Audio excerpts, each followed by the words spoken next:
হুম। আর গাছে ওঠো, আস্তে আস্তে ওঠো, সাবধানে ওঠো, কারণ ঢাকা থেকে আসার পরে আসলে রস খাইতে খুব ভালোই লাগে, আর সুন্দর রসটা খুব মজার। এখন যিনি রস পাড়তেছেন উনি হলো আমার চাচতো ভাই, উনি বাড়িতেই থাকে আর আমি ঢাকায় থাকি। আর যিনি ভিডিও করতেছেন উনি হলো আমাদের ভাইপো, গাছটা ভাইপোরই গাছ। এখন আমার বড় ভাই হারুন ও রস পাড়তেছে, যশোরের রস। আসলে খুব মজাদার, ভুলতে পারি না, তো বাড়ি আসলেই খাইতে মনে চায়। তা ভাইও গাছে ওঠে না আজকে। দেখ আমরা এখন খেজুর গাছের রস পাড়া হয়েছে, রসটা খাবো। ভাই ঢেলতেছে, দাঁড়া দাঁড়া দাঁড়া দাঁড়া দাঁড়া দাঁড়া। আসলে জিনিসটা কি, সন্ধ্যের রস তো একটু সেকে খালি জিনিসটা পরিষ্কার হয়ে গেলে আর কোনো সমস্যা নেই। আর গাছ কাটার পরে আপনার 7টা 8টা পর্যন্ত বেশি একটা পোকামাকড় ওঠার চান্স পায় না, কারণ ওরা গভীর রাত্রেই আহার করা পছন্দ করে। এই কারণে সন্ধ্যের রসটা আসলে একটু নিরাপদ।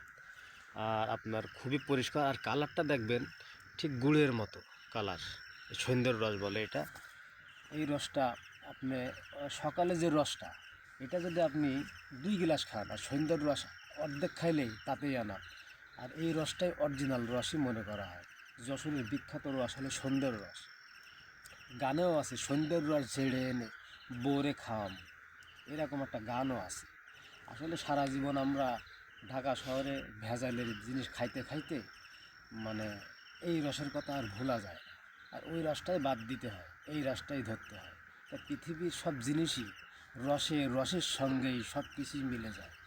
বাতাসের সঙ্গে বাতাস, পানির সঙ্গে পানি, বিশ্বাসের সঙ্গে বিশ্বাস, বিশ্বাসের সাথে কখনো অবিশ্বাস মেলে না। এটাই পৃথিবীর একের কথাই বলা হয়েছে। আর এই সম্পূর্ণ দান হলো আল্লাহ পাক। এখন রস কিন্তু আপনার 1 গ্লাসই হয়েছে, বেশি হবে না, কারণ সুন্দর রস বেশি হয় না।